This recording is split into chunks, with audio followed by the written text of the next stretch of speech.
Hello, everyone.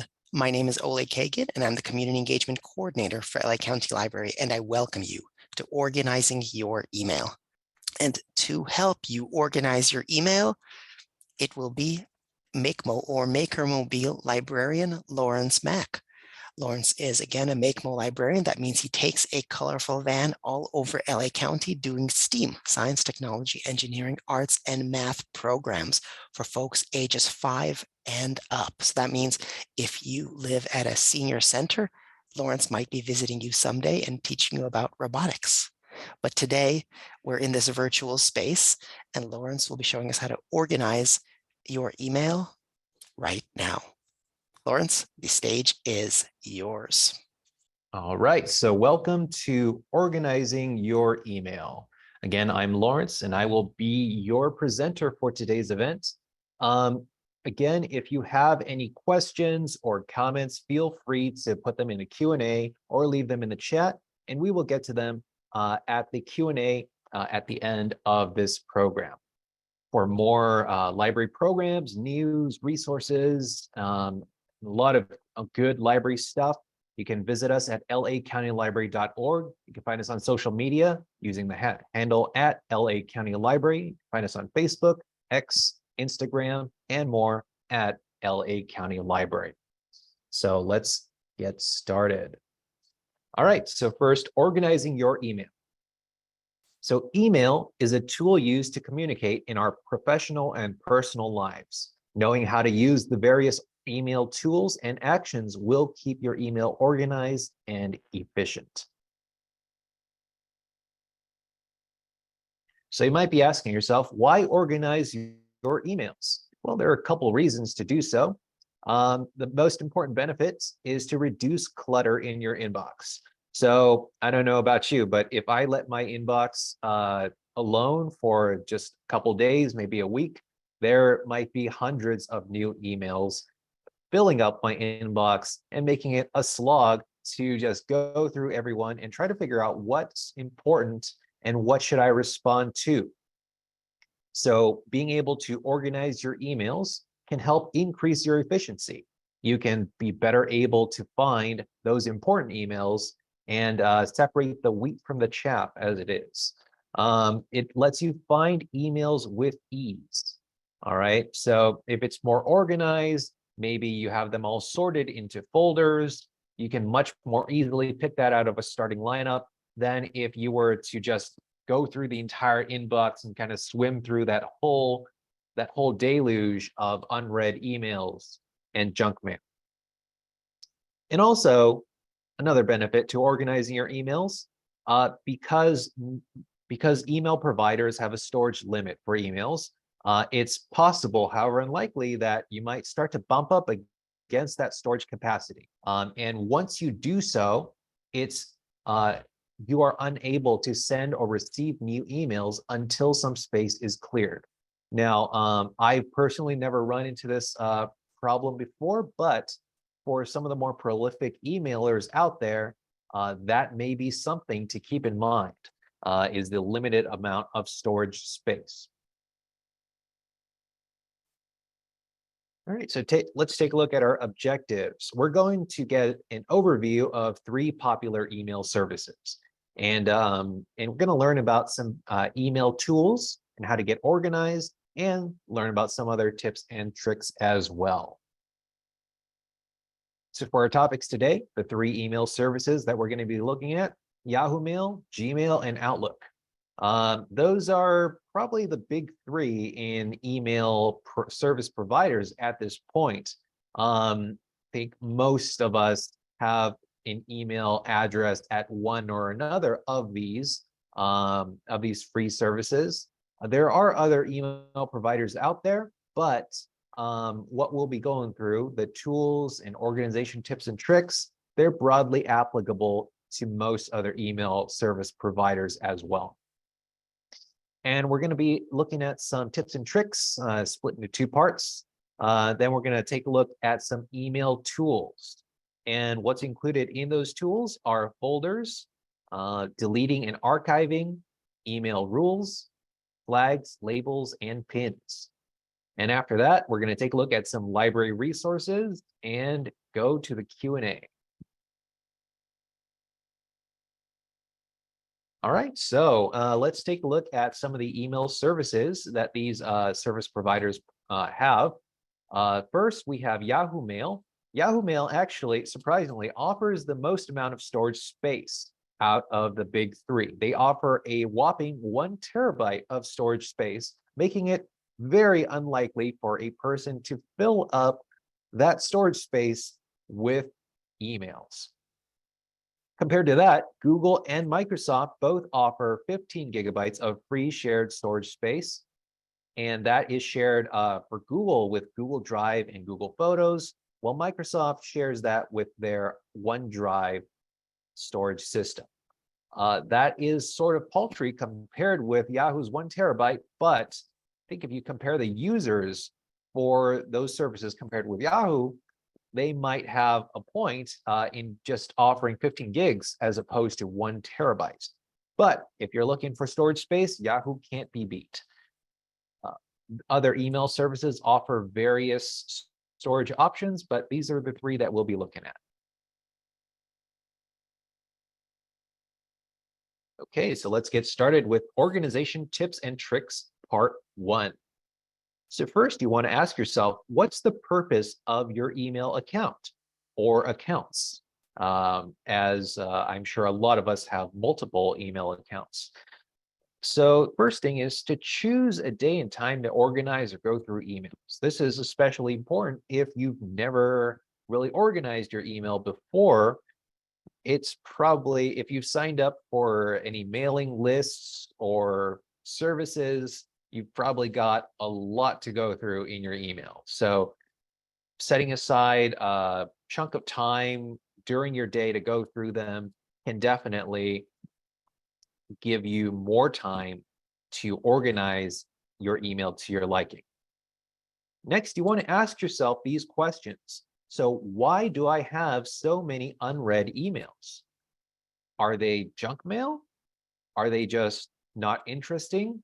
If so, maybe you don't want them cluttering up your inbox. Maybe you want to unsubscribe from them or have them go directly to a certain folder that you can browse through whenever you have some free time and not have them staring you in the face every time you open your email inbox. So again, that leads to the next question. What types of emails are in my inbox? Are they subscriptions, or are they newsletters, or are they actual email correspondence from people that you know? That's important to separate that. Is this email primarily for family? Or is it for friends? Or is it for work related or hobby related? Defining the purpose of your email account goes a long way towards helping you start organizing your email. And again, lastly, how much space does my email provider allow? For certain Google and Microsoft accounts, 15 gigabytes isn't too much since it's also shared with their cloud-based storage systems. So if you put in a lot of files on your storage system on Google Drive or OneDrive, you can quickly find yourself bumping up against that 15 gigabyte storage limit and not being able to send or receive more emails. So keep that in mind as well. Okay, but the first organizing tool we're going to look at are folders. So folders for your emails. Okay, so for email folders, most of these services have the standard folders. First, they have the inbox, which is the standard box where you receive all incoming mail. Then you have your sent folder, which is very useful for taking a look at emails that you've replied to or that you've sent, because that way you'll be able to see exactly what you responded to and what you might have to respond to if it's not shown in a sent folder. Next is the trash folder, which is where deleted emails go in preparation to be erased from your email account. After that's the spam folder, And I'm sure we're all familiar with that. That's where most unwanted email, most unsolicited email goes to, and also where sometimes a legitimate email gets sent by your email provider's overzealous spam filter. Then we get to drafts. So the drafts folders saves all the emails that you have started composing but have not yet sent. Maybe you're trying to think of the correct words to say, or maybe you didn't have time to finish the email. Well, then your email will automatically be saved to a draft folder ready for you to pick up where you left off the next time you log into your email. Then there's the starred or favorite folder, which lets you favorite certain emails. Maybe they're important, maybe they hold some sort of value to you. That way you can star them or favorite them, and they'll show up in a folder on their own, letting you deal with those maybe before you go check your inbox again. And then there's an unread folder that sometimes we go to, and that just chooses all the emails that you haven't opened yet for you to look through. So that's like a more streamlined version of the inbox itself. Because sometimes you click through a couple of emails in the inbox, and then those are no longer bolded or highlighted. That means they've been read. Now, the emails that haven't been read, then you can click unread, and that will just show all the ones that you have yet to look at. Now, for folders, you can also customize your email with personalized folders and subfolders. So you can definitely create your own hierarchy. I know some people have created their own hierarchy. Their email looks like an extension of their Windows folder and documents. That's how you customize your folders, up to you. But you can definitely create a lot of folders and subfolders if you want to organize them like so. You can quickly move emails to their appropriate location. But again, like I said, careful not to create too many subfolders unless you want it to look like your Windows folder tree. All right, so first we're going to take a look at Yahoo Mail's folder interface. So when you open up Yahoo Mail, on the left-hand side, there will be your bar of folders, and you see the standard folders there near the top. Of course, inbox is always at the top, but then you've got your usual suspects, the unread, starred, drafts, sent, archive, spam, and trash. And any personalized folders that you create will appear below those standard folders. So as you can see, there's, bills, book club, school, shipment orders. All right. And when you're in your inbox and you're taking a look at emails, you can always select an email. As you can see, you can just click that checkbox next to the email. It's highlighted. And on Yahoo Mail, you'll just click Move, which is on the top right. And then you can just select a folder to move it to. And after you do that, it will automatically be moved to a certain folder. Now, to create a new folder, as you'll see on the personalized folders area, there's just a new folder button that you can press, and that will let you just create a new folder. You'll type in the name, click create, and that's a new folder with your custom name on it. Then you can start moving emails to that folder as well. So again, it's very straightforward to create folders for most of these email providers. So moving on, Gmail. So here's the Gmail interface. They also have their folders bar on the left-hand side. As you can see, there's the standard labels, and there's personalized labels for mail as well. So Gmail calls them labels, but they work very similar, if not the same, as folders in other service providers. So again, you can have personalized labels and the standard labels as well. Now for Gmail, you select each email. Once it's selected, the checkbox is filled in and the email is highlighted. then you can move an email by just clicking the folder icon, which is in the top center area.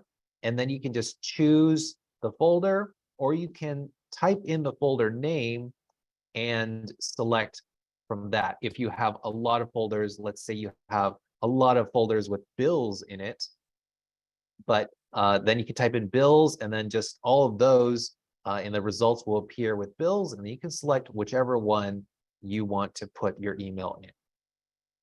Again, a very straightforward process to creating and moving folders.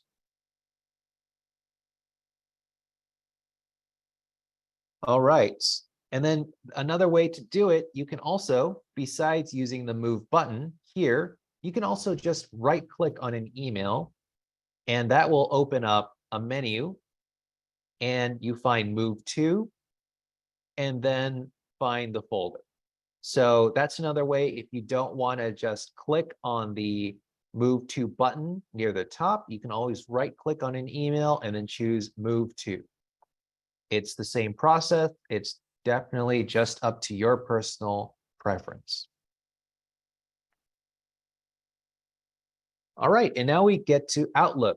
So as you can see, Outlook's interface, again, looks a little different from Gmail and Yahoo, but it contains similar elements. Again, you have the standard folders at the top, you have your personalized folders at the bottom, then you can select each email, and then there's the move to button, which has both the words move to and also a folder, making it easier to spot than the Gmail one if you making it easier to spot than the Gmail one if you're not too familiar with the interface. And then again, you can search for a folder or just click on the folder if it's there. And that will move the email from your inbox to the folder, getting it out of sight and out of mind. Again, on Outlook, you can also right click on any email, the menu pops up, then you can select move and then select the folder as well. So Microsoft and Google share this functionality on their email platforms. And that's all there is to it for folders. Right, so next we're going to take a look at whether it's better to delete or archive emails. So sometimes your inbox gets a little full, and that for most of us, that usually happens within a span of days, if not hours. Now, we want to remove emails from our inbox, but there's two different choices. We can either delete it or archive it. So what happens when you delete an email from your inbox? What's the difference from archiving? Well, when you delete it from your inbox, you're freeing up space on your inbox, but the email will be permanently deleted from your trash folder, and it will be permanently deleted either automatically or manually. So when you delete an email, by default, your email service provider will usually send that email into a trash folder. It won't automatically delete it outright. So in Yahoo Mail, emails will stay in the trash folder for 7 days, and then it will automatically be deleted. However, Gmail and Outlook have a longer deletion time than Yahoo because the emails stay there for 30 days instead of 7 days. So if you use Yahoo, just keep in mind, it will be gone after 7 days only. Now, they exist in the trash folder because sometimes you delete something and maybe you think you have second thoughts. You want to restore that. And so it's in that trash folder just so that people have peace of mind that if they delete something and they change their mind, they can always go back and undo that delete process. Okay, but once that 7-day period or 30-day period goes and the email's deleted, then it's gone forever. It will be very, very hard to recover that email. So just keep that in mind before you delete things from your inbox. Next, there's archive. So archive, it doesn't free up space, but it also helps declutter your inbox. So this is good for important emails that you might want to recall in the future. So if you archive something, you're saving it. It will still exist in your email collection. It just won't be in the inbox, and you'll have that nice clean inbox feeling. It's all empty and waiting for some new mail. All right, so for Yahoo email and for Microsoft Outlook, the function is called archiving, or the storage area is called the archive, while in Gmail, you just want to look at all mail, and that will show all the mail in your Gmail. But it's also serves the same function as the archive.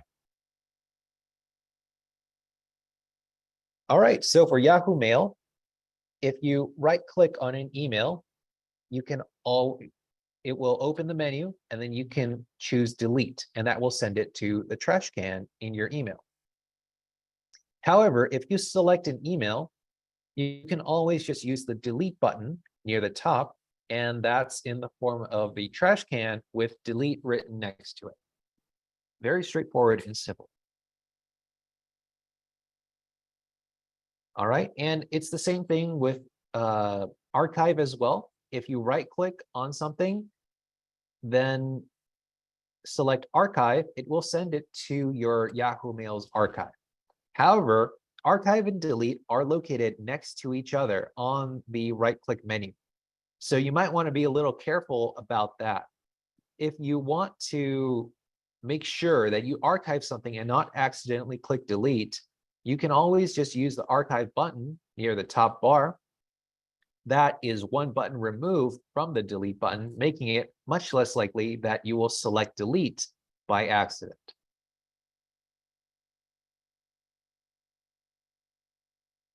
All right, next we go to Gmail. So again, with Gmail, you want to right-click to delete. To delete an email, you want to right-click on the email, and you can select either archive or delete. All right, and again, with their right-click menu, archive and delete are next to each other as well. Keep that in mind. If you want to delete something, you can always just select the email and choose the trash can button at the top bar. However, for Gmail's interface, they don't have the functions written next to the icons. It's just a trash can icon. So you might want to familiarize yourself with those icons before you click something that might do something you don't want to happen. All right, and their archive button, again, so at the top right there, the delete button is the trash can. If you want to archive something, that icon is the box with the arrow pointing down, and that's the archive function. All right. If you want to look at your email archive, you simply click on all mail. So it's a little confusing because once you archive something in Gmail, you can't look for an archive as in Outlook or Yahoo. You'll just have to click all mail, which will include everything that you've archived. All right, so that's just something to keep in mind if you use Gmail over Outlook or Yahoo Mail. All right, and now we're going to go to Outlook. Again, the Outlook has a deleted items folder. It also has an archive, and to do that, you would just simply right-click with your mouse or you can select that email and just click archive, and that will archive it. You can also just click junk or delete as well. So again, it's very, very similar to Yahoo's interface. All right, so next we're going to take a look at creating rules. Now, email rules, also called filters, these filters or rules, they create a criteria for incoming email. And you can set it so that certain mail meeting that criteria, whether it's from a certain email address, a certain domain, or a certain sender, it will automatically go somewhere else besides the inbox. So you can have it automatically go to a folder or to a label in Gmail's case, or straight to the spam or delete folder instead of the inbox. And you can do a lot with email rules. So the criteria can be modified or deleted. You can turn rules on, you can delete rules. There's a lot happening with the rules. And remember to double check your folders and labels and make sure certain rules are not, and just make sure that if you're not receiving certain email, maybe check the folders, or maybe to check to see if a rule is in effect. All right. Let's move on to the next one.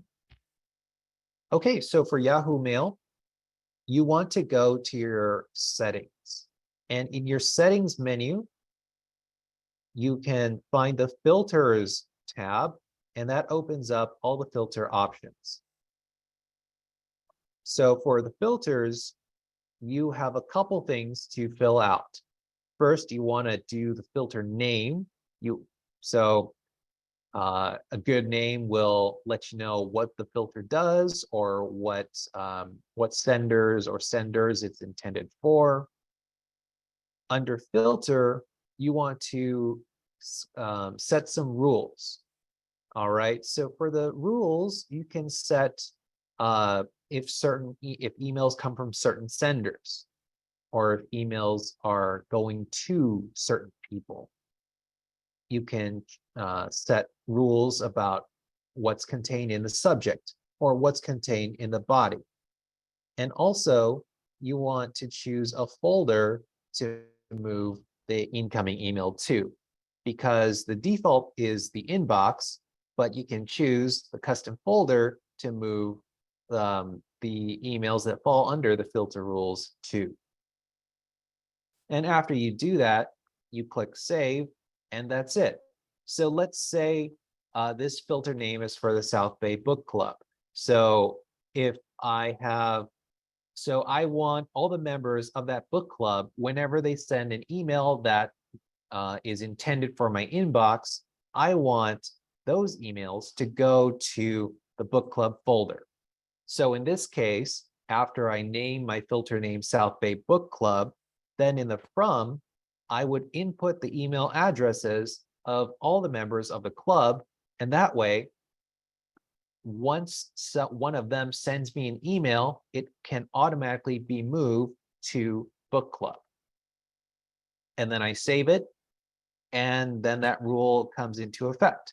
So whenever the next time somebody from that book club sends me something, it will go straight to the book club folder instead of the inbox. And that's generally how filters work. So next, in Gmail, to create filter rules, use the filter icon in the search bar. So the filter icon looks like this couple lines that are broken. Now you want to, once you click that icon, it will have a drop-down menu, and you'll fill out much the same thing as in Yahoo Mail. So the options, you can have it straight skip the inbox and archive it. You can apply a label to it. So that basically means move it to a folder, since Gmail only has labels and not folders. Or you can do some more custom rules. All right. And you can have it from somebody to somebody. The certain subject contains certain words, or if it doesn't have certain words, if the size is greater than a certain amount. So that means if somebody attached something to the email, then that might make the email size bigger. And once that filter is created, just click create filter, and then that filter should come into effect.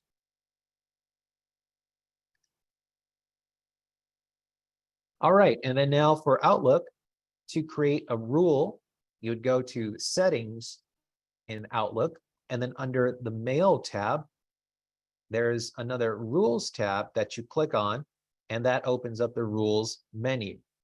So again, it's much the same as Gmail or Yahoo. If you've used one of these rule or filter features in one of them, you can get the hang of the other ones pretty quickly. Again, you would enter a name for it. You would enter a condition.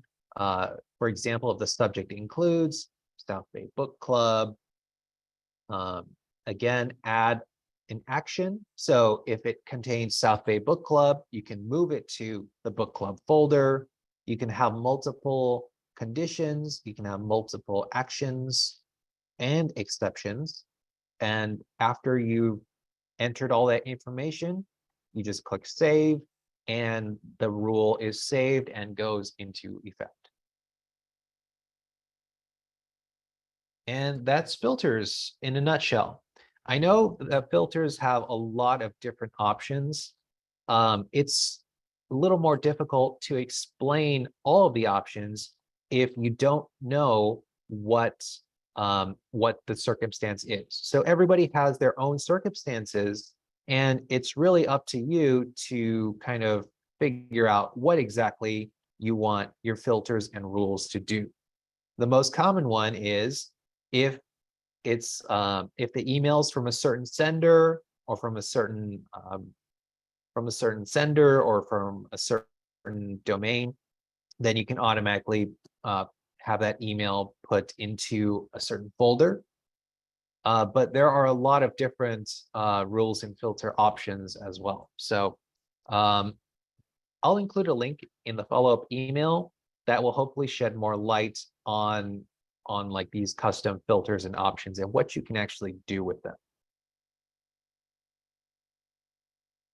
All right, next we're going to go to flags, pins, and tags. So what do those do? Well, they are quick features to enhance your email organizations with these temporary or permanent markers. So these markers are pretty easy to add or remove. It helps a certain email stand out against other emails and adds different categories to emails as well. So let's take a look at Yahoo Mail. Their default is a star. So that's like favoriting something, but there are stars next to the email subject lines. If you click on the star, it becomes filled in, it becomes bright orange, and that helps it more easily stand out. Now, there's also a folder called starred, where if you click on that, then it will just automatically show all the emails that have been starred. It's very useful, it's simple to use. If you don't want to star an email anymore, simply click on that star again, and then it will become unstarred.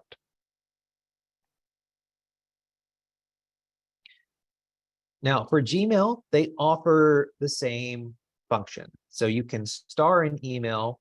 However, the star is now located next to the sender's name instead of the subject name. Now, you can also color code emails. And if you color code an email, then that will associate it with a certain label. And that basically means it's part of a folder or subset of emails. All right. So if you star an email, it will store the email in a starred folder, but will not remove it from the inbox. So you can find it either in the starred folder, or you can find it in just the inbox itself. It just creates something that's next to the email that reminds you, that email is important. Now, if you snooze an email, then that kind of give yourself a reminder for an email.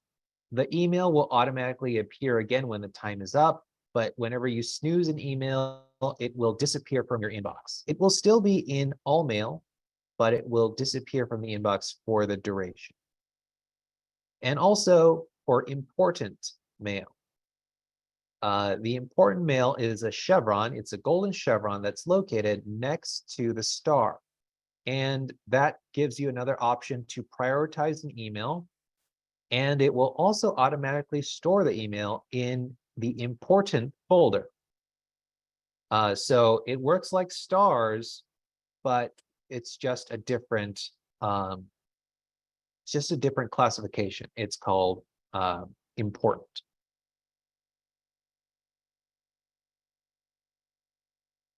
All right, and now for Outlook. So Outlook is the one that's a little different from Gmail and Yahoo Mail in terms of making an email more visible or important. So Outlook has pins. So that moves emails to the top of your inbox, and it will stay there with the other pinned emails until it's unpinned. So what this function does, it's basically like one of those push pin boards where if you take a piece of paper and you pin it up, then it will remain there for you to more easily notice. All right, and that icon is next to the subject line where you can pin it. And then there's also a flag, which is a visual cue to return to the email later. So you can also flag an email, but unlike pin, it won't move it automatically to the top of your inbox. All right, and then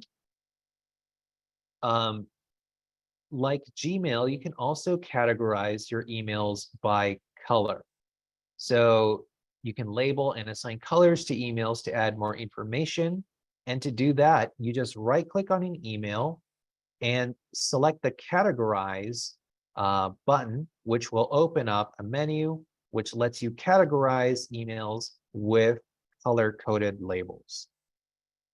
So that's another way to more easily distinguish and label different emails in your inbox.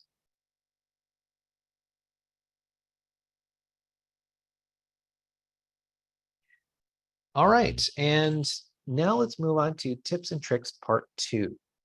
So I know I've introduced quite a few methods just right now, and so the methods aren't for everyone. So everybody has their own preferences.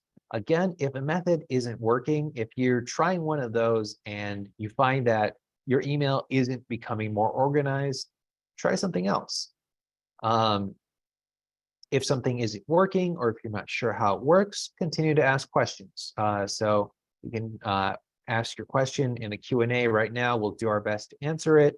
If not, we can always include it in a follow-up email, or you can contact the library to ask about email functions.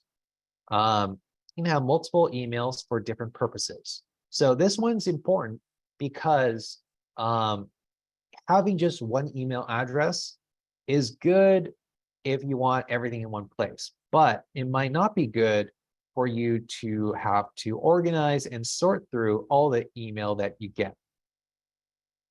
So it might be advantageous for somebody to have emails that are dedicated, say, specifically for family and friends, or one dedicated specifically for work, and one dedicated specifically for, let's say, social media, like for social media notifications, subscriptions, newsletters.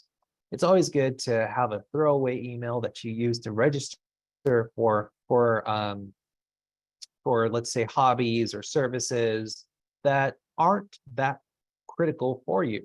So, and then once you register for those things for your throwaway email, all your spam and notifications and advertisements and stuff, you can use that throwaway email to sign up for, and all of that will go into that email, which you don't have to check that often. And then you can save the one for your family and friends or for your work. That one, those you can check some more. But if you don't use that email to register for a lot of stuff, you will receive less spam. And also, many of these email providers, Yahoo, Microsoft, Google, they'll let you customize your email layout and theme with different colors and also different themes. So you can definitely add an element of fun to your email as well to make it more visually appealing. Here are some library resources that you can access to become more well-versed in the digital age. So again, Emily posts manners in a digital world, living well only, how to win friends and influence people in the digital age, and also Kill Reply All, a modern guide to online etiquette from social media to work to love. So because email is an important communications tool, you might find some of these resources helpful for dealing with digital communication. And again, you can always contact the library if you have questions about what's encountered in this program or about anything at all. You can speak to a librarian. You can always call your local library. You can always text the library at this number. It's available Monday through Friday, 12 to 6. You can always email the library or chat through Instant Librarian, and that's available Monday through Friday, 12 to 6. And be happy to help answer your questions. Now, that being said, let's go to the Q&A. I just want to let you all know that this program is being recorded and the recording will be posted to our YouTube channel. The link to the YouTube post and the slides for this presentation will be sent to you through our follow-up email, so be on the lookout for that as well. And now let's move on to the Q&A, and gosh, I see that there's already a ton there. So yes, indeed, Lawrence. Now, before we start answering the question, there's currently 55 questions that are in the Q&A, and we're going to try our best to answer as many of them as possible. But I will give you folks out there the caveat that some of the questions I looked through are really specific, and there are different versions of Yahoo Mail, Gmail, etc., that appear differently in different devices. So we're going to try our best to answer the questions based on our own knowledge of these different settings and these different devices, but we may have to end up asking you to look at the specific help or support pages for those devices. But that said, we're going to help as much as we can. So let's first start with, can you discuss block and report options? okay, all right, so let's start with block. So that is basically a rule or filter that's created that will block, that will prevent emails from a certain address from being sent to your inbox. All right, so let's say it's an advertisement. If you block that advertisement, it should, in theory, prevent that email address from successfully sending an email to your inbox again. All right, and for report, that will let the email provider know that maybe something nefarious is going on. For example, phishing emails. So if you receive an email from an unknown source or from one that's claiming to be an official organization like a bank or the IRS, and they want your personal information, whether that's like your address or your social security or something like that, that's usually a phishing email. They're just trying to steal your information. So instead of blocking it, you can report it, which will block it and also send a report to, for example, Yahoo or Google or Microsoft that, hey, this email, they're up to something fishy. They're up to something no good. And that lets them know that they might take further action against that email address. Yeah, spam is complicated. It's a constant battle for us as as users, but also for the tech companies, because nobody would know. They don't want you to receive spam. We don't want to receive spam, so we try our best. Next question is email supported on Lynx. Now, Lynx is a text-based browser. Not that many people use it because we like having our images, but it exists. It's been around for a really long time. And the question is email supported on links? I would think that as a limited basis, the email itself is supported. Now, maybe not all email services, maybe not all the features on the email, but you can probably just read your basic emails, at least the ones that are text-based, using the links browser. Now, if the email has HTML formatting or something, basically like the fancy images and stuff like that, links won't show any of that. So you'll just see the text and it might be somewhat garbled. So I think the answer is provisionally yes, but it's probably not going to be the best experience of reading email. I have way too many emails that I have not deleted. This is a question for I think that applies to everybody here. I have too many emails that I have not deleted. I miss many of my emails. What is the easiest way to, I don't know what D/C means, my emails. I have Google and have added, I think that they probably subscribe to Google One to add additional storage. So this is the bigger question is declutter. Good point. Somebody in the chat, thank you. Declutter my email. Okay, so this is like the step-by-step here for this. So I have too many emails that I have now and missed many emails. Okay, you hear that, Lawrence? What do you do? Well,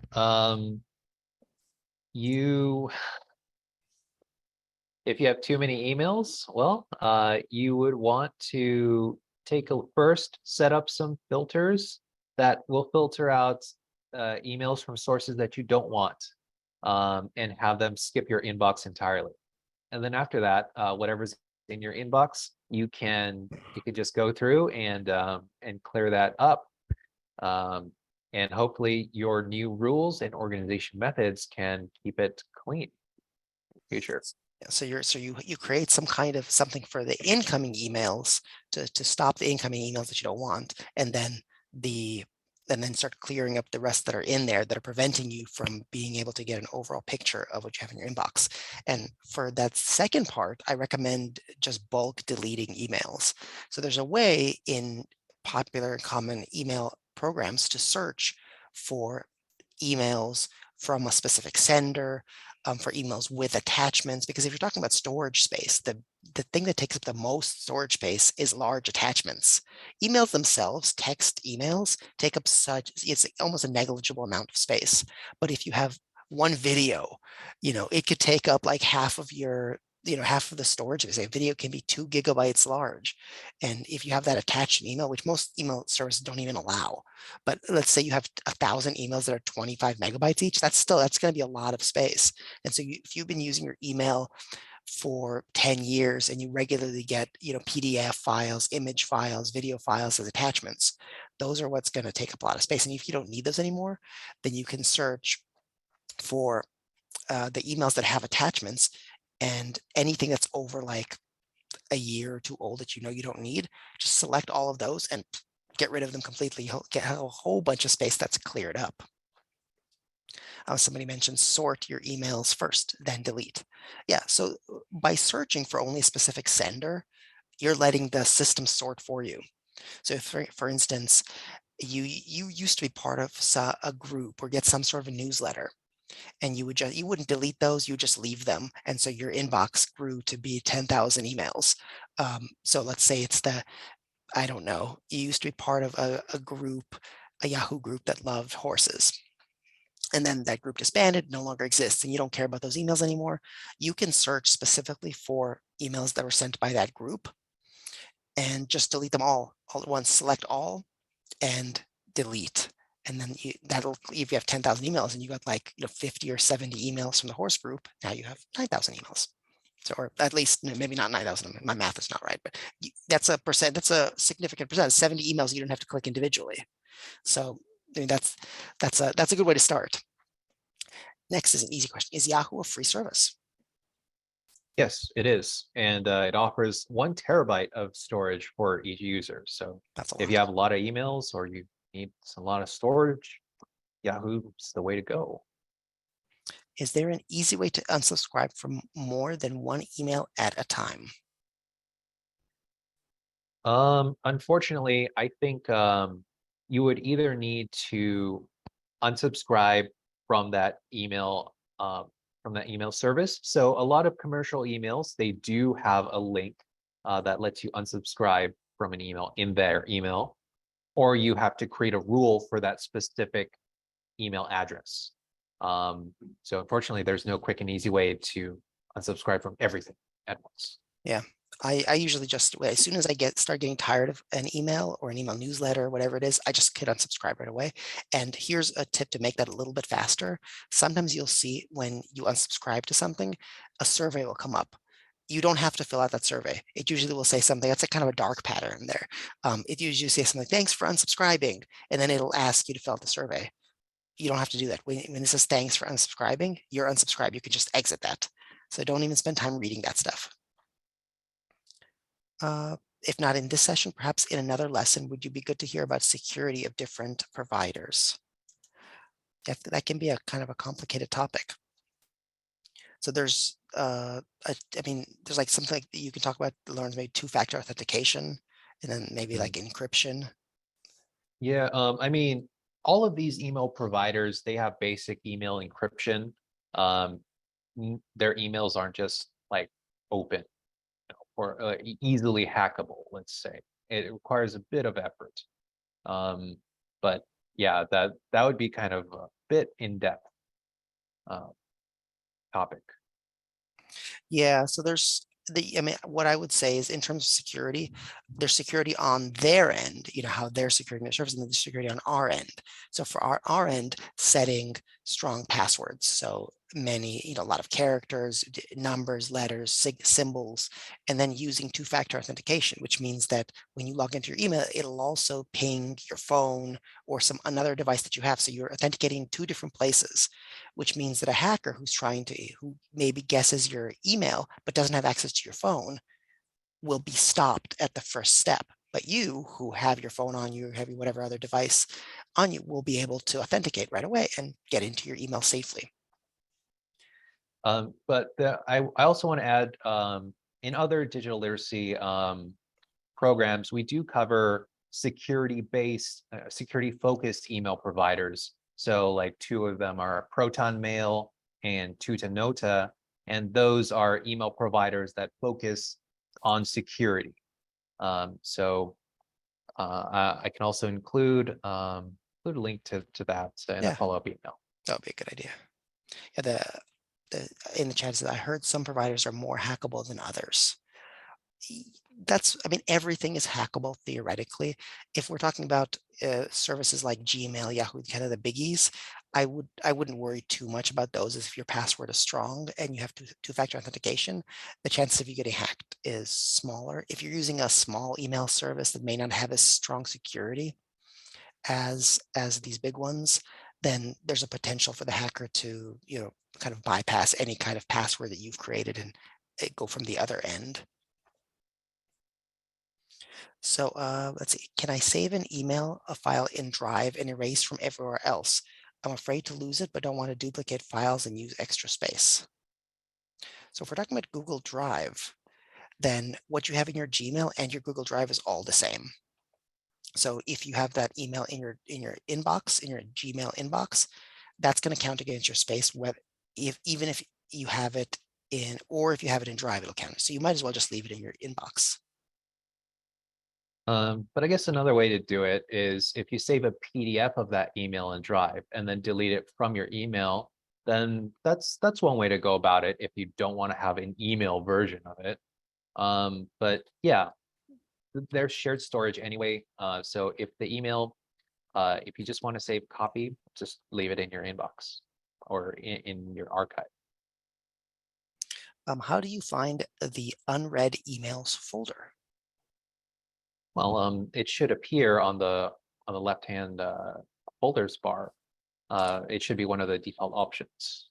So I'm checking if Gmail has, I don't know if, so I know that Yahoo has an unread emails folder. Gmail doesn't actually have an unread emails folder, but there's a way to get around that. So you'll, first of all, the unread emails, the newer ones will come up at the top of your inbox and they'll be bold. But if you have a huge inbox and you have a lot of unread emails at various places, some you read, some you haven't, they're all kind of mixed up. What you can do is in the search, where it says search your email and search bar on top, you type in unread, and or you can just go type in label : unread. And that's an automatic label that Gmail has. And it'll just basically give you your unread emails all together on one folder in sequence. So yeah, just type in label unread into the search bar, and that'll do that for you. That search bar is your friend. If you learn how to use that wisely, and you'll be able to, even if you have your email inbox is a mess and you have a million folders, that search box will be able to get you exactly what you want. How do we delete large amounts of email at one time in Gmail? I had issues once before when I tried to do this. Actually, interesting. I just recently looked this up, and it's very convenient.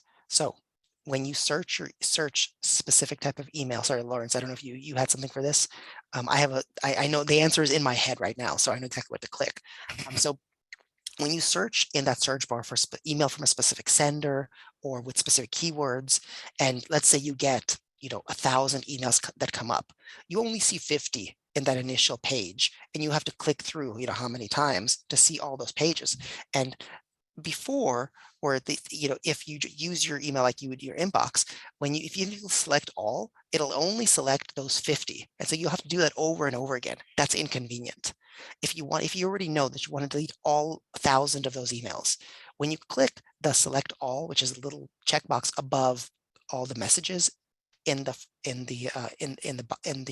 search results there, it'll select all, and Gmail will pop up a little option that says, do you want to select all those emails? And then you click that, and it'll automatically select the whole 1,000. And you can do whatever you want with them. You could put them label them, you can archive them, or you can delete them. So you hit delete, it'll take a second, and all of those emails will be gone. So that's why use your search bar wisely, and you'll be able to really quickly sort out email issues, at least the big ones where you want to delete things in bulk. I suspect you can also do that in other email services. I'm saying, yeah, Yahoo and other email services will do that as well. Oh, here's a good one. What is the purpose of archive? So archive lets you store your email, save it in your collection, but have it not show up in the inbox anymore. So it basically helps you declutter your inbox, but still keep everything. It's like throwing it in the closet. It's sort of out of sight, out of mind.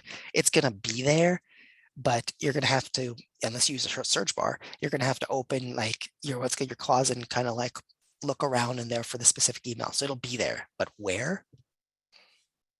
That's the search bar's job. What counts towards the storage limit in Yahoo? Do archive spam folders count towards the storage limit? Yeah, as long as the email is present in your account, then yes, it will count towards the storage limit. But like I said earlier, for Yahoo, it's 1 terabyte. Probably not hitting that limit anytime soon. Yep. Unless you're a real email power user. Oh, for sure. Yeah, if you're getting a lot of attachments in there, yeah. Whew. Yeah, I don't think any one person could get enough emails in a day to make that happen. Somebody mentioned in the chat, in Yahoo has an icon to bring up only unread emails. Good job, Yahoo. That's convenient. This person has I've read somewhere that the more folders we have, the less likely we keep them up to date or delete old emails, etc. Comment on this? I'd say that for some people, yeah, that's possible, because the more things you have to manage, the less time that you're going to devote to each one of those things. So just based on that principle alone, yeah, if you have a ton of folders, like hundreds, then you might not find the time to get to them regularly. Yes, I mean, I have a lot of folders, and I tend to use them in Gmail labels, and I tend to just place stuff in them, and oftentimes I never go through them again. So the search bar is convenient for that, because that'll just give me the exact email I'm interested in. But for some, I go into them all the time because I need them, kind of as reference, get the reference of this category quickly. But I think that, yeah, it depends on how much time you're interested in spending. The most important thing is what you do when the email comes in right away. How you sort it immediately, either by automatic filters or that you do it manually. And what happens with many people is that they don't check their email for a few days, or they check it and they leave unread emails. And then you got this cognitive overload where you go into, oh no, I have 35, or, I have 50 emails and then I haven't read and I have to go through all of them. And then you just give up. And then you just look at only the top emails. And a month or two later, a year later, you've got all these emails. So, just spending 2 hours going through them every few months will save you all that heartache and headache. But the best thing is just to do it whenever you go into the email, deal with that email right away.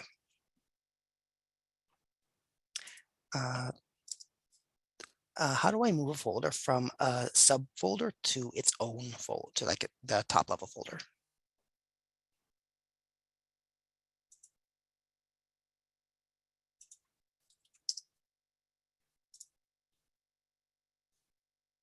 Lawrence, do you have an answer for that one? Let's see. So for most of them, I would assume that there's a right-click menu, and that can allow you to rearrange the folder. But let me see what I can find. I know in Outlook, you can just drag the folder.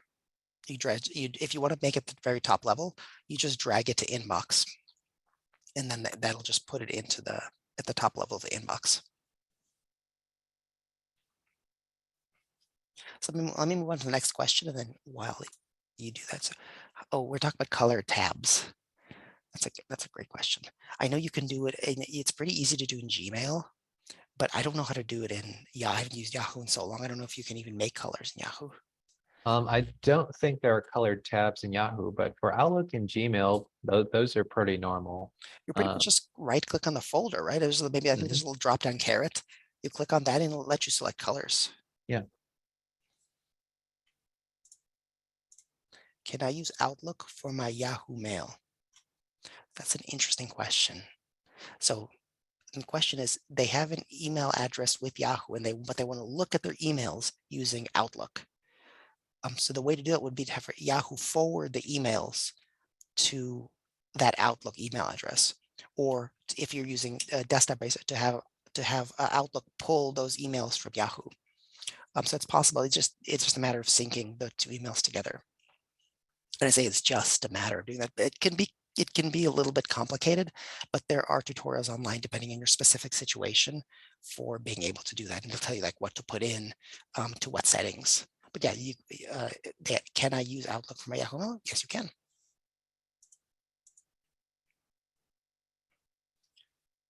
Can we stop sharing Google Photos with Gmail? Is there a way to remove the sharing?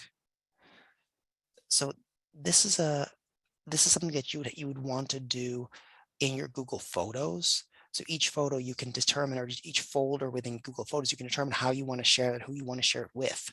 So Gmail doesn't by default share your Google Photos. You decide which photos you want to share. So if you've shared some photos that you like, or some folders, some Google Photos folders, like links to folders that you don't want people to access anymore, then you want to close those off in Google Photos.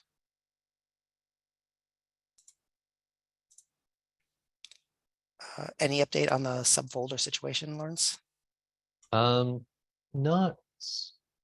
concrete, but I believe there's an edit folder menu that shows up in Yahoo Mail that allows okay, steps to move a folder or subfolder in Yahoo Mail. Yeah, so if you right click on that folder, there's the move folder option, and then you can select the new destination, and then that will be moved to there. So let me just post that link. In the meantime, I'm going to answer this next question really quickly because it's a quick one. Archive versus just putting into a folder. The answer is yes. More specifically, both are fine.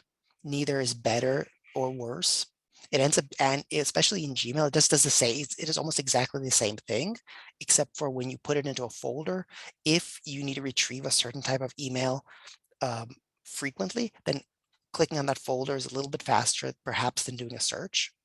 But if it's something that you can search for really quickly using the search bar, it really makes no difference. I feel better when I am able to put labels on certain things and have them leave my inbox. But over the past year or two, I've started using archive more and more, where the category of the item is not that important, but I may want to look it up at some point. That I just hit archive and don't worry about it. In Gmail, how do you create color labels? Mine show only black. Again, there should be a little caret, a little drop-down menu at the actual place where the label is, and you should be able to select the color there.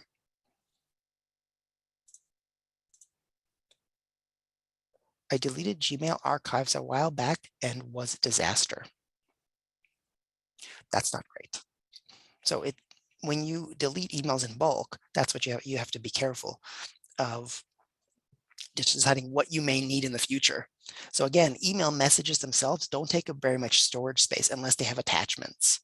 So if you know you're going to need something in the future, don't delete it. It's one of those things. It's like if you're gonna be using a service that's very important to you, then you might want to pay for it. So in that situation, it may just be better to subscribe to Google One and pay, I don't know what it is, like $1 or $2 a month for more storage space, and then you don't have to worry about it. Oh, so when I deleted the archive, then deleted from folders as well. Yeah, it deletes. Yeah, it goes.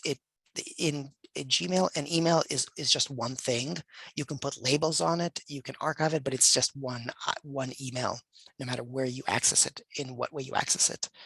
Yeah, you got to be judicious when deleting emails in bulk. We have another question about color coding. I think, Lawrence, if you could, in the follow-up email, if you can put some instructions or a link to a YouTube video that shows you how to color code in various email services, I think that would be really helpful. Okay. How do you archive into Gmail? What do you click for all email? So that was covered in the presentation. Yeah. There's an archive button near the top. If you select the email and click that archive button, or you right click on the email and select from the right click menu archive, then it will just put that into all mail.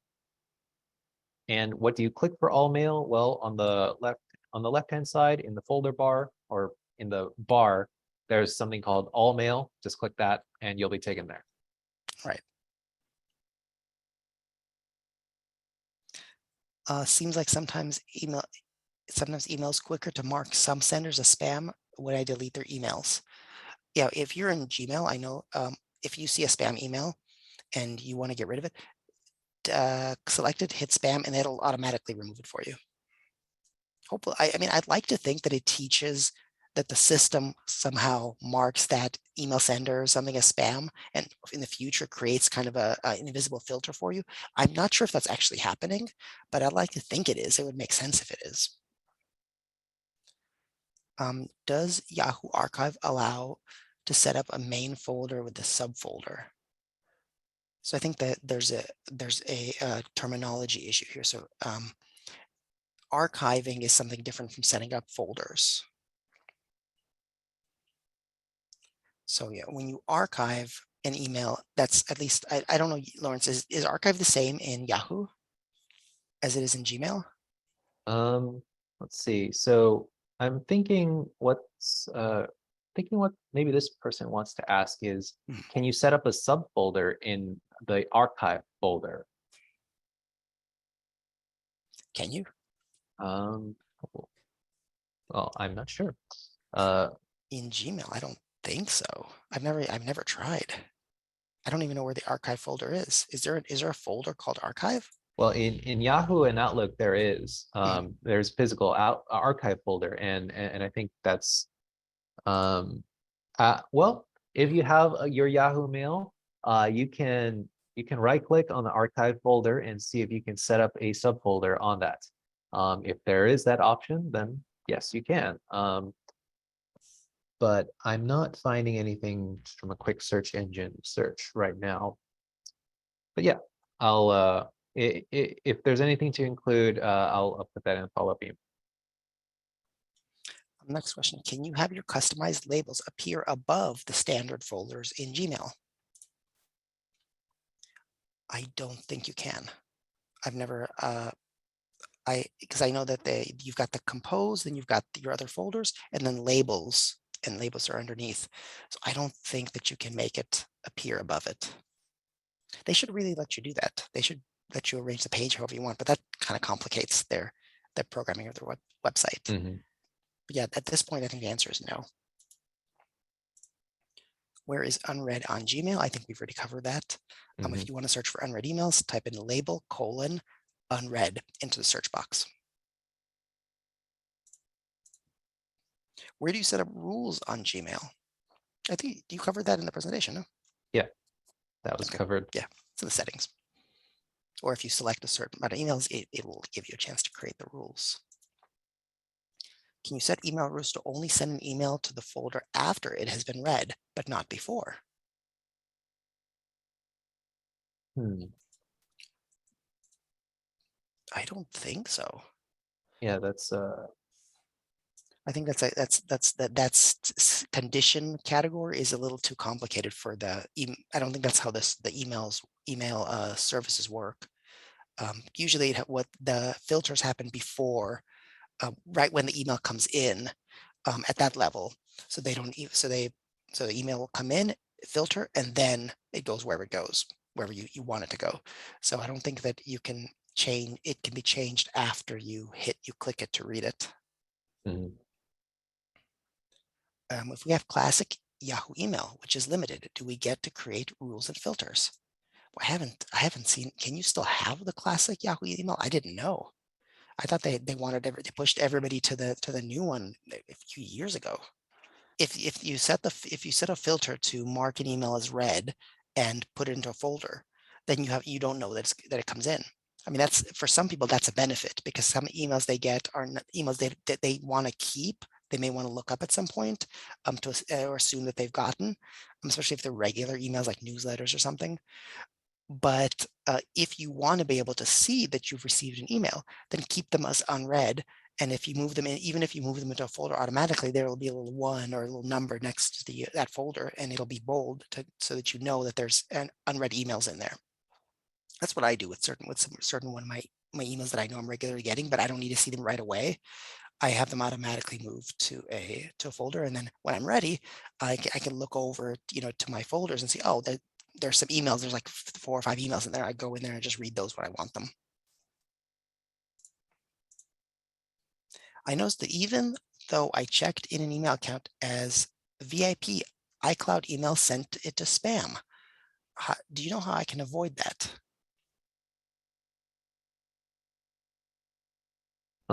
It may be an overzealous email filter.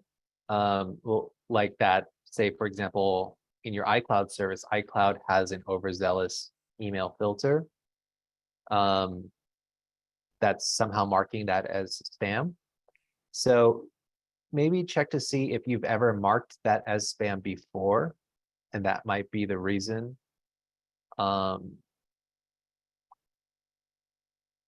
But yeah, I think that's about the only reason I can think of, that it's automatically sending it to spam, or Apple, like Apple has received complaints from that email address for other activities before. So that's do you have anything to add on that, Oleg? No, I haven't used Apple's or iCloud or Apple Mail in like 10 or 12 years. So I really don't know. I don't have much to add to that, because I don't know exactly what VIP does for Apple email. So yeah, no, I unfortunately don't have anything to add to that one. So the next one is also another question that I feel like we all sort of deal with. I have an email account that receives a list of 8 to 12 spam emails on a daily basis. I assume from the same sender. I have tried blocking the senders, marking as spam, or flagging them. Nothing stops this group of daily emails: gutter cleaning, loan shop, ED meds, etc.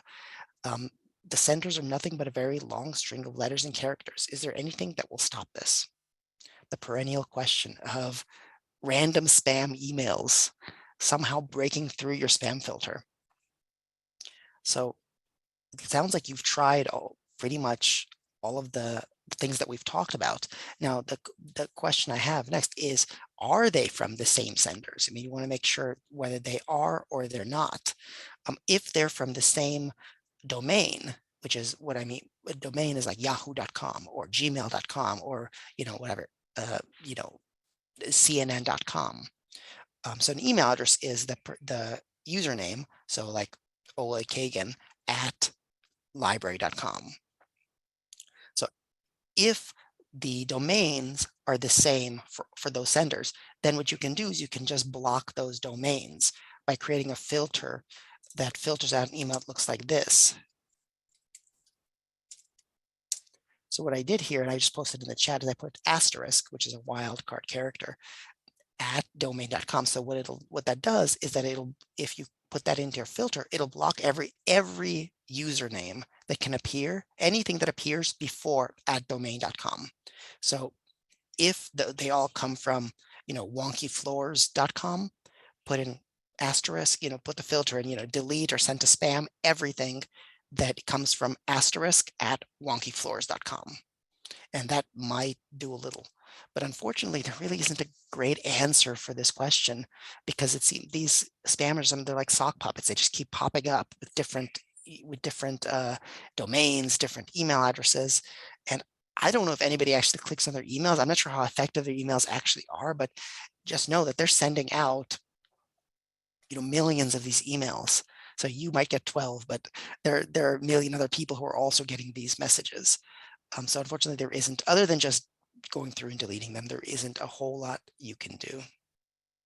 There's the nuclear option of only allowing emails on a whitelist to enter your. So if you only want emails from a certain group of people, you can add those groups of people to a whitelist and filter out everything else that arrives that's not from that whitelist of people. That's kind of almost like a reverse filter. So it deletes everything else but what you specifically state that you want. And then those emails won't arrive in your box. That's also kind of limits. You don't always have to add people to your whitelist if you know you're going to be receiving emails from them. Outlook for my email says I have used my 5 gigabytes and need to buy more. Are you sure it's 15? Who should I question about my gigabytes? Let's see.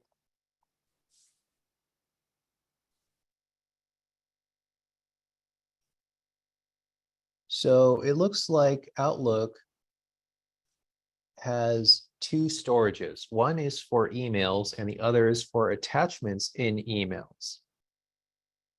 So it appears that whenever you receive emails without attachments, it's stored in the 15 gigabyte storage. And when you receive an email with an attachment, it's stored in a 5 gigabyte storage. So even though you have 15 gigs total, you still can't send or receive emails with or without attachments once you exceed 5 gigabyte storage limit on OneDrive. So make sure you always keep deleting emails with attachments. So it looks like Microsoft has these weird rules in place for their OneDrive rules. All right, next is what does skip the inbox archive it option on Gmail do? Quick answer, it just throws it in the closet. I mean, basically it just sends it to the archive. So it's like what the previous questioner was saying. How do I find out if I received emails if I have a filter set? So if you set this filter, if they skip the inbox and archive the email, it'll just disappear, but you'll be able to search for it later. So it won't disappear from your inbox, it'll just disappear from your view as if you've thrown it in the closet. How does this work with Apple Mail or Edge Mail that has more than one email in it? I'm not sure what this question was during the presentation, so I don't, I think we're gonna have to pass this one by because I don't know what it refers to exactly. Mhm. Can you leave condition blank? You can, but then the filter won't know when to do the action. Mhm. So you can, but nothing's going to happen. Oh, this is a great question. Do filters operate retroactively and thus help to organize an entire email account?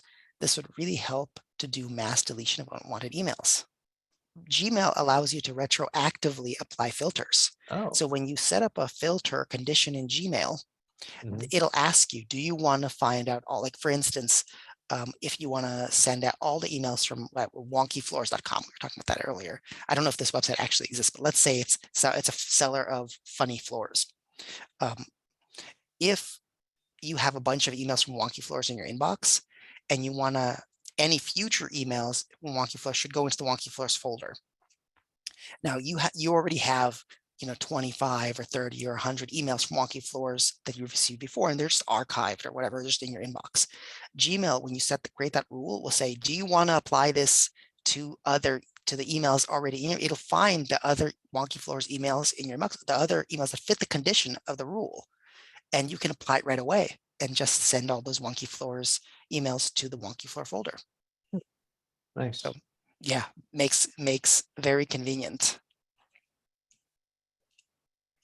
Somebody liked your lake analogy, Lawrence. Well done. So let's see. How do you know if it's there or it goes directly there? Oh, this was related to the filter. Yeah, this was related to the filter filtering an email. I mean, if you set a filter to go directly to a certain folder, it'll go directly there. It's automatic. It's like when the fish comes into the lake, it'll go to this part of the lake. We're gonna just talk about lakes now. I have trouble adding new folders in my Gmail. No problem with Outlook. That's because they're called labels in Gmail. Gmail has a different way of viewing organization within email than does Outlook or Yahoo. Outlook and Yahoo are more traditional in the sense that they're like filing folders. Whereas in Gmail, it's like you see everything in front of you at once and the things just have labels. They're just labeled. So it's a little bit, they work in similar ways, but it's not the same. The folders and labels aren't exactly the same.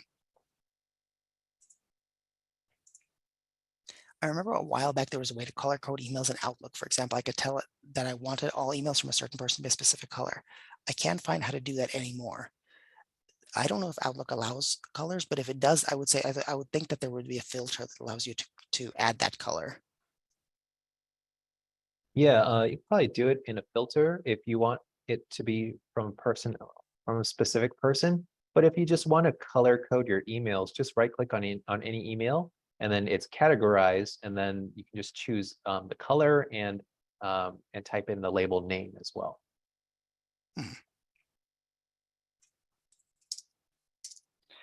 So the next email is about Yahoo. Somewhere I read there's a stigma to having email that ends with yahoo.com, especially for job seekers. Labels somebody as out of touch or old-fashioned, etc. No, I disagree. I think that if there's a company that sees a Yahoo email and goes, that person, that company, it's a red flag for me when it comes to that company, unless for some reason it's like a very, some kind of avant-garde, design boutique or something, and your resume needs to be like a video or something to get to work there, and I don't know, you need to wear special hats. That's the kind of place that would look at Yahoo and go, oh, Yahoo email address. I don't know why that would matter to any hiring manager worth their salt, or how that would affect any. I think that's mostly not true. I don't know, Lawrence, do you have a different point of view? Well, I would say it's mostly not true, but then it just depends on the person who's doing the hiring, like for their personal, beliefs or. If you have a Hotmail account, then I'm like, no, I'm just kidding.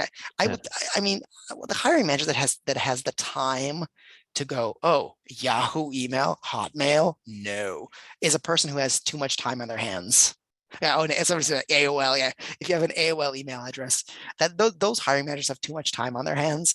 That company, they don't need to hire anybody. They just need to give that person more work. Okay, so another question: how do you color code emails on Gmail? A lot of people are interested in the color coding. and for good reason. You want your email to look pretty. In Gmail, can you star or import an email after storing it in a label, thus getting it out of the inbox but making it easier to find later? 100% yes. Mhm. Yeah, the starring is totally unrelated to the labeling. So you can star it first and then label it. You can label it and then go into the label and star it. Yeah, it's just another way to find emails. I think the starring in Lawrence, starring in Gmail is basically the same as flagging in Outlook. Yeah, It's pretty just much. another way to highlight a certain message. Mhm. And if an email goes to a filtered folder, will you have notification that a new email has come in? Yeah, I think we've had a variation of this question already.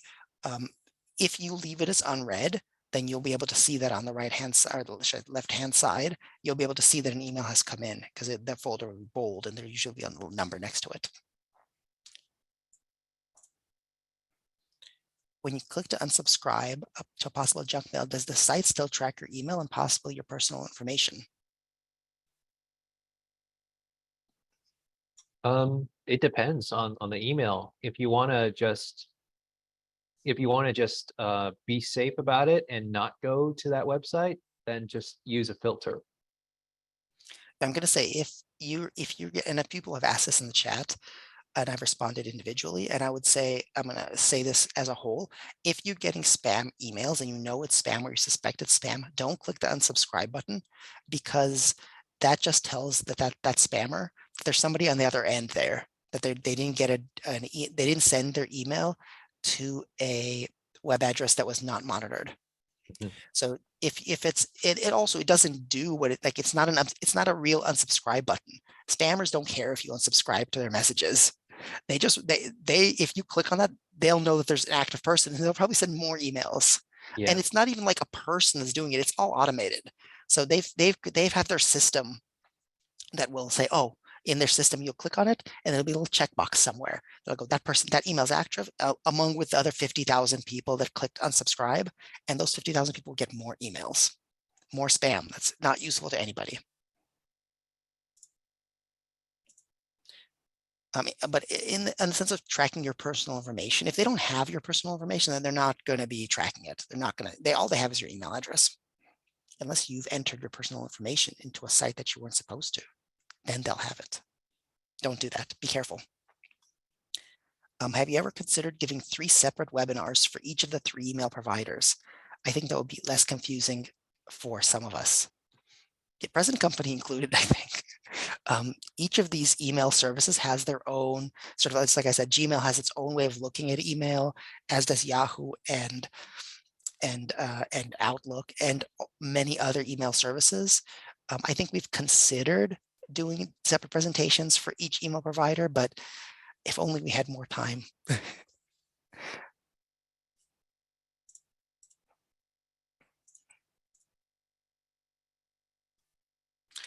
Okay, so here so there's a kind of a long question, but basically they want to know is there something better than Thunderbird? Thunderbird is a email client, a desktop-based email client, and they used to use Thunderbird to have email sent from their Earthlink account, but it seems not to be working properly. So is there a better email client than Thunderbird? I don't know, because I don't use a desktop-based email client. Maybe Lawrence, you have a more insight on that. I've not used a desktop-based email client for a very, very long time now. So I wouldn't know what's the cutting edge for those right now. There's a But few out there, I'm sure. yeah, but it's maybe something to include in the email, desktop-based. The last desktop-based email client I used, and we're talking about AOL and Hotmail and Yahoo. I use Juno. I don't know if Juno Internet still exists. I think the last email that was Juno gave you access to the internet. It was like AOL, but like cheaper. It gave you access. It had its own like portal, and it gave you access to the internet. I think I was on a 56K modem at that time, maybe a 36X. That was when the modems went. All right.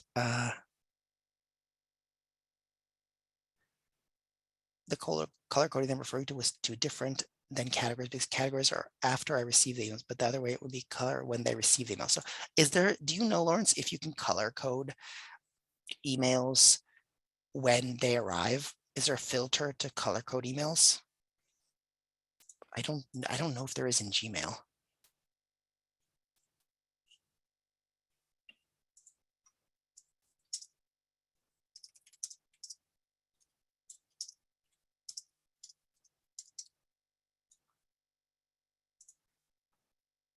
I'm going to go on the next question for now, while you look that up. How do you batch save emails on Gmail and Outlook? You just put them into the folders. I mean, you don't really have to do anything. If you don't do anything to the email, then it'll just save it. It'll just be there. If you want to save it out, if you want to export it to somewhere, I don't think that there's an easy way to batch save it. You have to go to each individual email and export it as a PDF, or copy and paste that message. Yeah, there's not, as far as I know, there's not an easy way to do that. You may be able to export your information from that email service like Outlook or Gmail, but that's from like if you go to the settings, you may be able to export all your information, but then being able to view those emails may not be as straightforward. And if you have a lot of emails in your box, then you'll be looking at 20,000 emails. So it looks like you can conditional color code email that you receive for both Gmail and Outlook. So I'll just post those links in the chat right now. Yeah.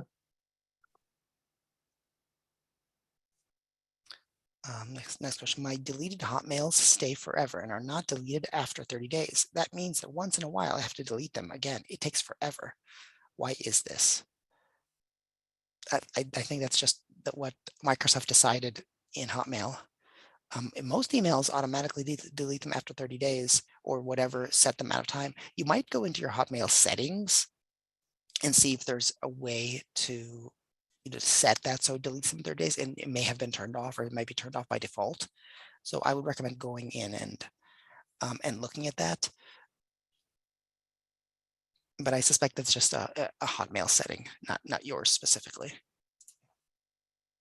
Will each Gmail address you have the 15 gigabytes of storage? Yes, it will. Yes. That's a little like, it's not a hack. I mean, anybody can do that. It's not really even a special thing. Yeah, you can have multiple email addresses and each of them will have 15 gigabytes. Mm-hmm. Where to begin when your inbox has thousands of emails? You begin with the first one. Yeah, well, you begin by thinking about what you have in your email. I mean, you strategize. I mean, because you can't, you come in and it's like, it's overwhelming. I have thousands of emails. What do I do? How do I delete them? And because you can delete them in bulk, you want to be strategic. You want to be careful of what you delete. So if you know, for instance, all those emails that you've received over the years from Bed Bath & Beyond, you don't need any of those. Bed Bath & Beyond has gone bankrupt. You're never going to need those coupons, especially the coupons from 2 years ago. You search your email for everything from Bed Bath & Beyond. You just type in Bed Bath & Beyond and most emails will just pop up with that email address. Or if you're in Gmail, you can do from : Bed Bath & Beyond it, and you'll get all of them. You get those thousands of emails. You bulk delete them all. Then you have thousands less emails. So you start that way. I mean, like you start with the kind of a big things. And then once you've done those big ones and you don't have any more bulk deleting to do, then you go individually. But realistically, you may not have to. I mean, you may not, why bother? Your email address will remain regardless of whether you have thousands of emails. So if the emails are, don't have attachments or something, if they're just regular emails, just leave them there. How can I mass delete unread messages? Actually, the same way. Especially in Gmail, you type in the search box, you type in label : unread. All of the unread messages you have will come up. You select them all. So you select all, and it'll ask you, do you want to select all of them? Like not just the 50 that are showing up, but all of them. You click that and you click delete, and it'll delete all of them. I think it's probably similar in other email services.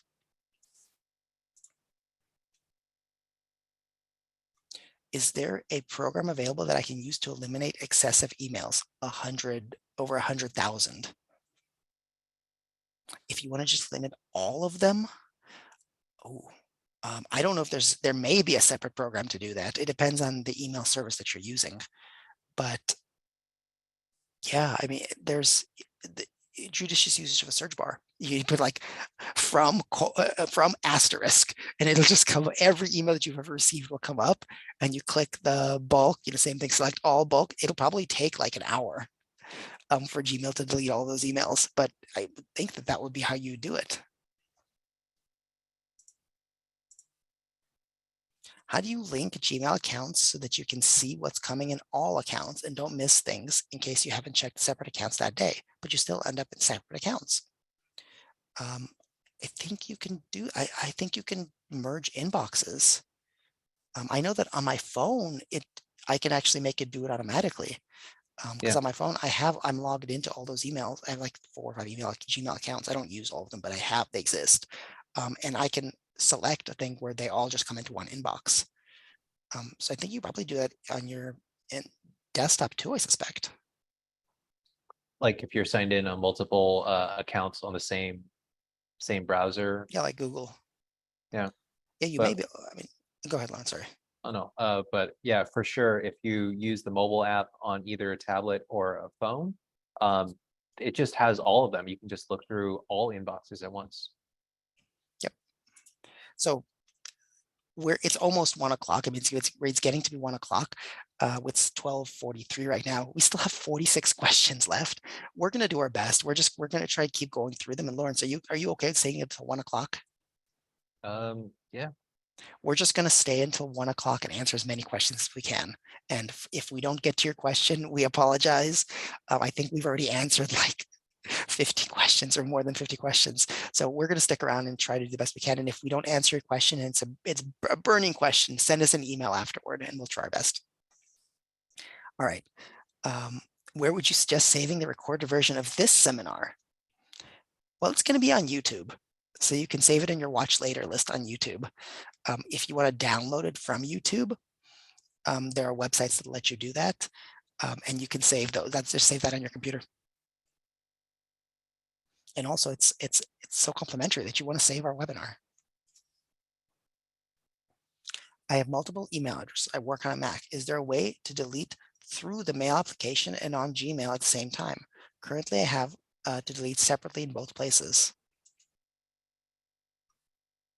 So I feel like you have email forwarding, which will automatically send a copy of that email from the Gmail to the Mac, and that's why you have to delete in both places. That might be the issue. It seems like the sync is not working because what should happen if their emails are synced properly is that they keep communicating. And so whenever you open the email, it'll communicate, it'll update. And so if you delete it in one place, it'll sync. The sync will tell the other service that, oh, that email's gone now.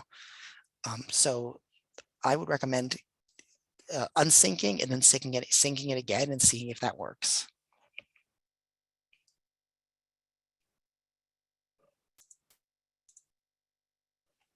When I block and report emails on Hotmail, it never works. Why do I get emails that I've blocked? I think because Hotmail. I think because Microsoft may not be paying attention to Hotmail anymore. Yeah. So let me post something. So a lot of times spam emailers, they spoof their email. So the email address that you see is not the actual email address that that's being sent from. So how to see a spoofed email. So here's a link to Microsoft. They show you how to look at the actual email address in an email and block that. Good point.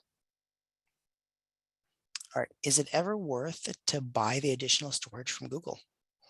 Yeah, I have it. I'm subscribed to Google One because it's actually my wife and I have a family subscription, and we both needed a little extra space. Yeah, if you've used your email for a long time, and yeah, I mean, it makes sense. You at some point reach that 15 gigabyte limit and you need some additional space. And I don't want to move my email to another service I don't want to get this a different, I've been using my email address for 10 or 15 years.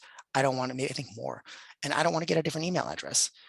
So in that situation, for me, it's worth the extra $1 or $2 a month that I pay to get the additional storage space, because I also get it in Google Photos, Google Drive, and I definitely use that extra storage space, particularly in Google Photos.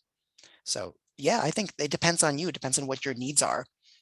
So if, for me, it is worth it. For you, it might not be. I don't know, Lawrence, do you pay extra for storage space on whatever email service you use? Not at the moment, no. Yeah, I mean, everybody has different needs. Yeah, but if you need more space and don't want to pay, just make another account. True. Yeah, if you can make it, I mean, a workaround is to make another account and then have email forwarding.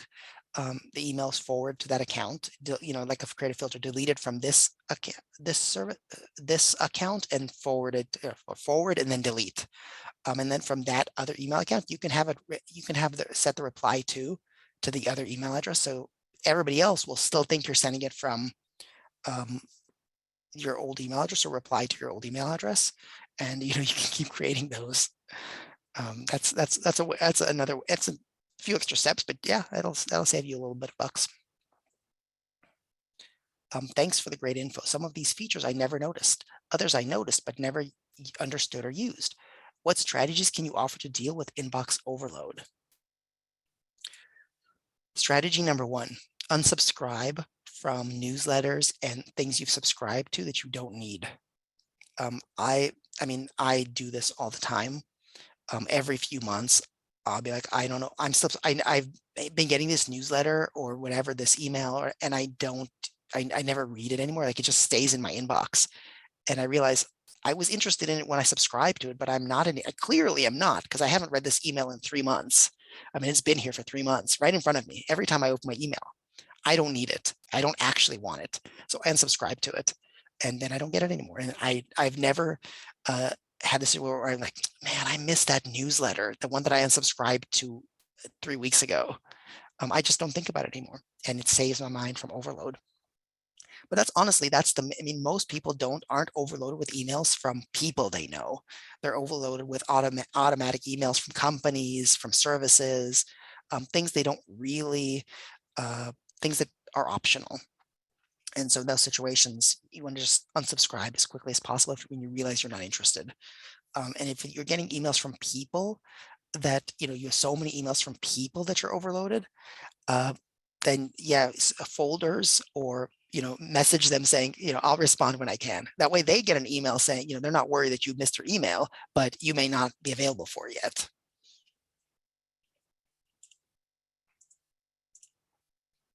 Email auto forwarding. Do you recommend creating an email to have emails forwarded to one space in your email? We just talked about this. What happens when email space runs out?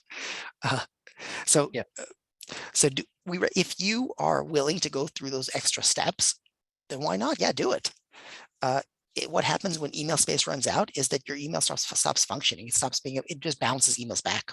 So when somebody sends you an email and you're at the limit, that person will get a response saying, this email address it's like voicemail. When your voicemail is full and somebody calls you and it goes to voicemail, it'll say, this inbox is full.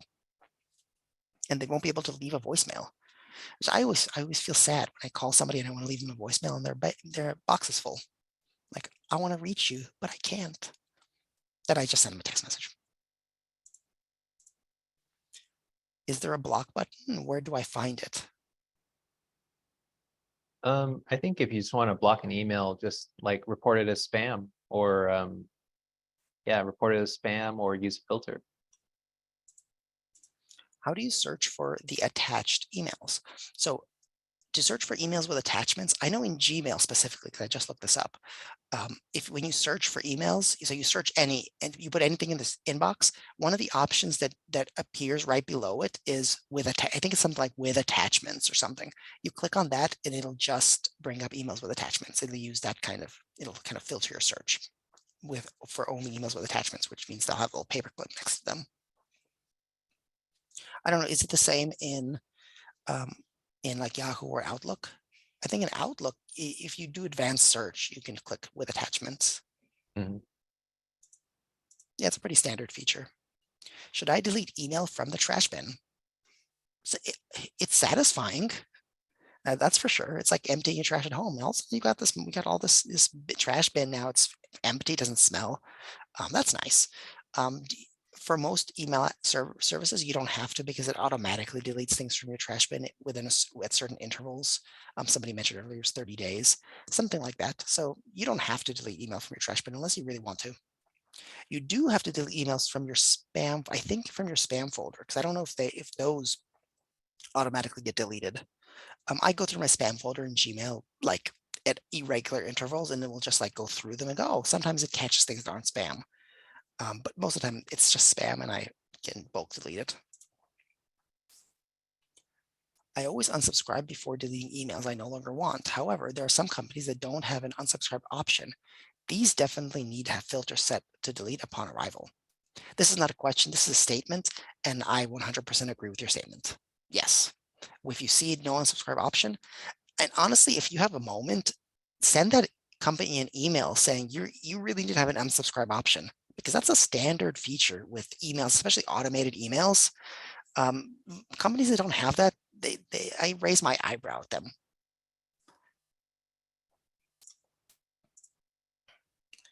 How do you search for that specific email? So if you, for a specific email, if you were searching one email in your inbox, then you type in some text that you know appears in that email. It's like keyword search. If you want to search for emails from a specific email address, then you type in your search bar from, colon, and then that person's email address.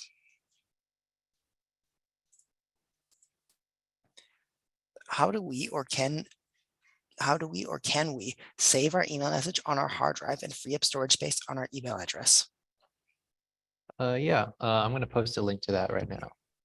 Sounds good. Yeah, so it's possible to do. It's not completely straightforward, but yeah, but you can do that.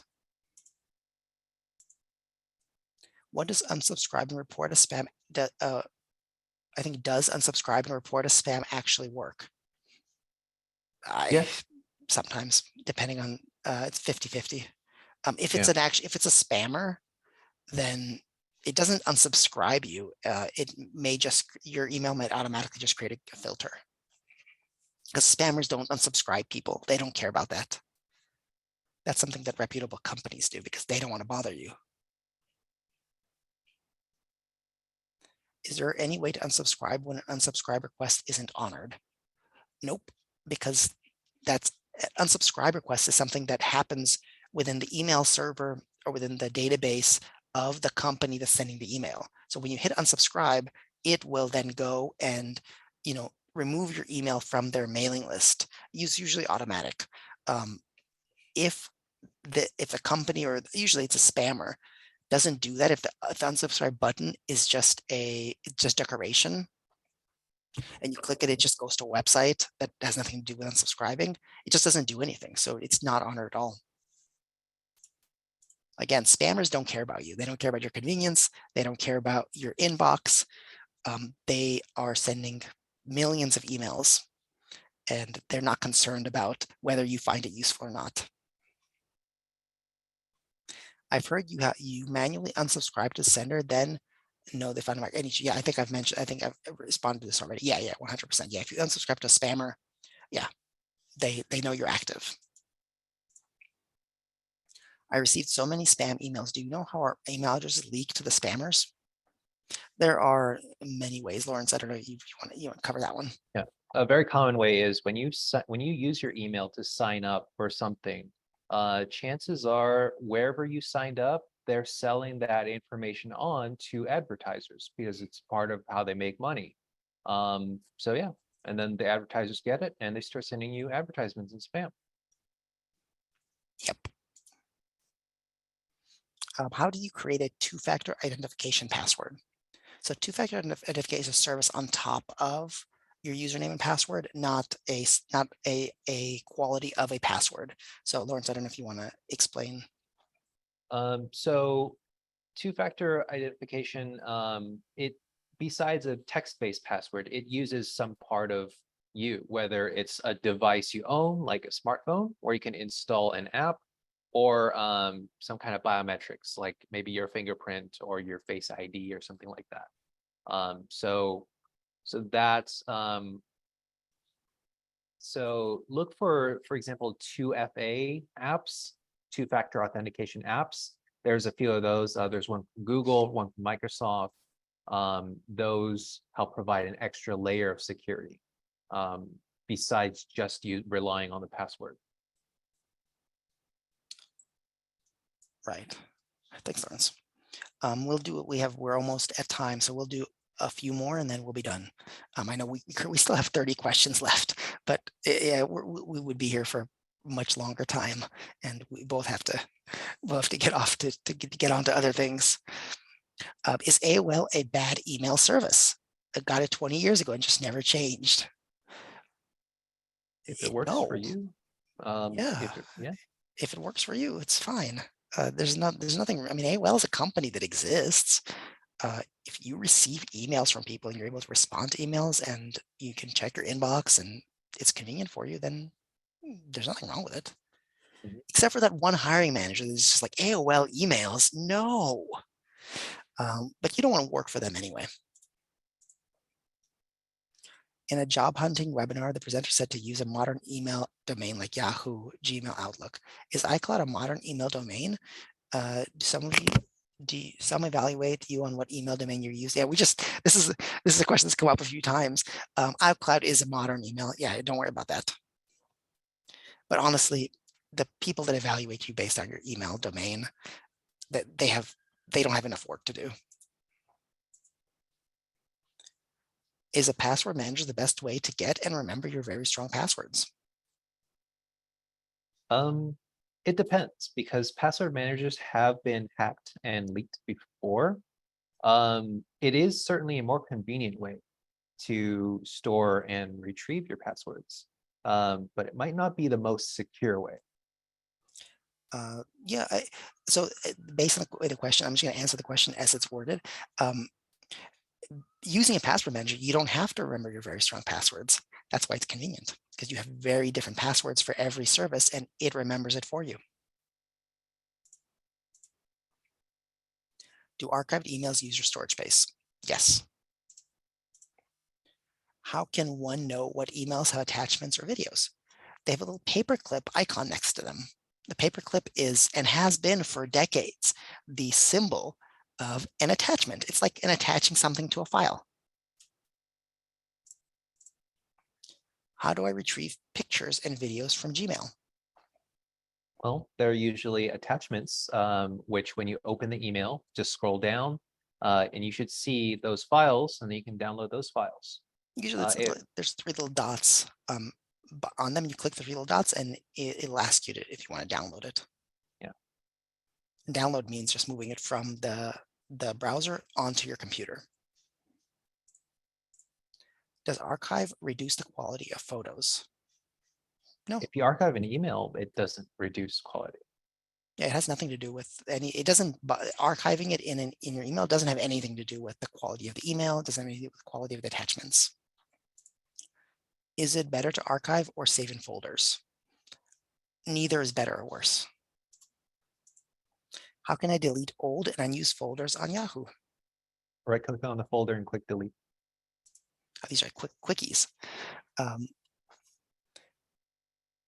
Is it better to keep emails with attachments in emails or send to Drive as far as space usage? No difference. They both use space from the same bucket. Okay, I think we're at time. So if you have a burning question, please go ahead and send it to us by email by responding to the follow-up email. Thank you all for being here, and thank you, Lawrence, for this presentation. I know that you spent time preparing it and researching emails so that you could answer the questions from folks. Thank you all out there for asking your questions, and we'll see you on the 24th with Intro to Video Editing. And once again, we usually send out a post-event survey. So if you have a few moments to fill out that survey, please do that for us. We really appreciate it. And we will see you next time.